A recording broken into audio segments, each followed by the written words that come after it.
using my speed to my advantage as much as I could, because we would get switches on like big men, like 4 or 5s. I felt like I was faster than them because I think you're turning up the aggression level on offense more and more every game. How are you doing that? I'm just getting more confident in myself, and I'm figuring out really how to get my shots within like the play style without forcing anything. Take us through that confidence process where you looks to me like you're starting to recognize that nobody can really stop you off the dribble, especially when they're switching like crazy the way they were. Is that sort of the difference where your confidence is that you can take everybody off the dribble now, or is there something else that played into it? Yeah, I think my confidence is just the coaches trusting me more, putting the ball in my hands more, and calling sets that actually get me downhill. And I feel like their confidence is growing in me, so that confidence is also growing in myself. I remember talking to you in late December, I think it was after Charleston, and you hit some shots in that game. You said you needed to see the ball go through, and you were still dealing with some stuff. Is it starting to feel now out there like it did before you got here? Yeah, it's definitely starting to come back to me, and I definitely feel like I'm getting back to that. How frustrated was it sitting the last 6 minutes of the first half and watching Florida State rally? It was really frustrating because I felt like 2 calls I got were kind of 2 fouls, and I felt like I didn't have to do that. And there's been a lot of instances this year where I had to sit because of fouling, and I just hate it.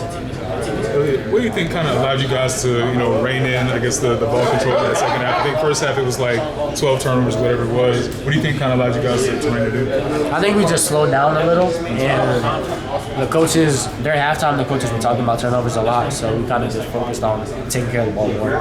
RJ was also saying that, right before the coaches get in there, you guys kind of, huddle a little bit, kind of discuss what you guys see, things like that. What are those kind of interactions like, when you guys are kind of taking over? We have a bunch of, experienced and older veterans on the team, so everybody's constantly talking.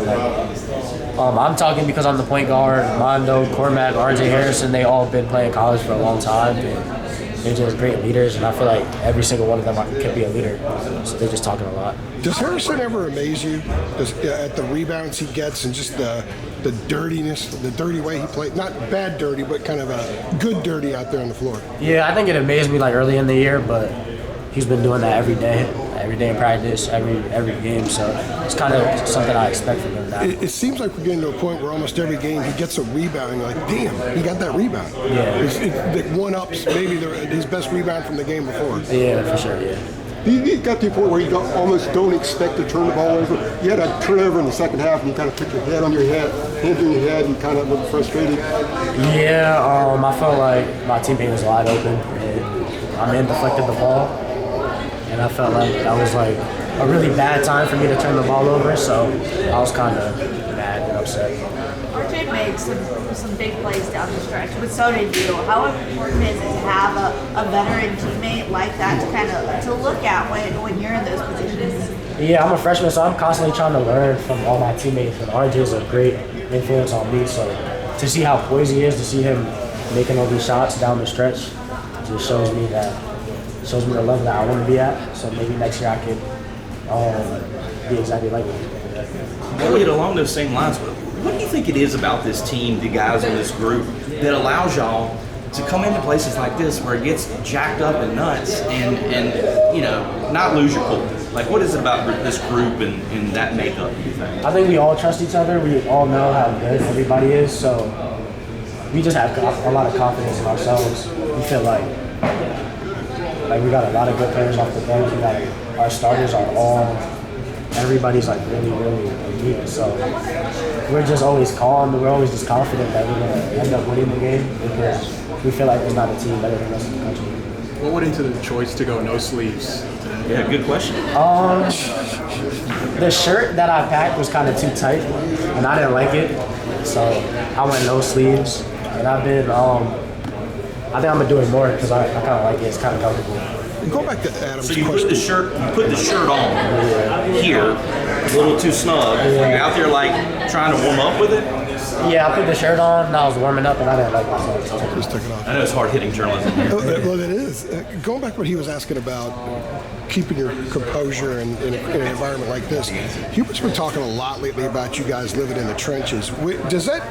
if you're living in the trenches, is it easier to block everything out so you're not really affected by the environment because you're so dialed in? Is that what that means? Yeah, we're just focused on doing like the little things, like that's the trenches, the little things, and we're just so focused on that. We don't really hear all these fans, and we played in crazy arenas, and I'm kind of used to it. I know my teammates are used to it because they've been doing this for years, but I kind of started to get used to it. Yeah, I remember you said back in November you hadn't played in front of big crowds before, so this was all kind of a first for you. So I would imagine for you adjusting to that has been huge for your game, and maybe coincides with the way you've been playing. Yeah, I think I was wrong about that. It doesn't really affect me. Who started calling it the trenches, and what does that mean to you? The what? Who started calling it the trenches, and what does that mean Coach to you? Hubert started calling it. When? You said when? When, yeah. Like during the beginning of the year, and for me it just means to play hard and just do the little things that he asks us to do. Elliot, when a team like Florida State that switches everything, when you're out there and you get a bigger dude that switched onto you, I know all those guys are long, but you had some bigs, like some 6'10" guys that you sort of put on skates today. Like, when you get that switch, is there sort of a checklist that you're going through when you're sizing him up, or like when that happens? What are you like mentally processing before you make your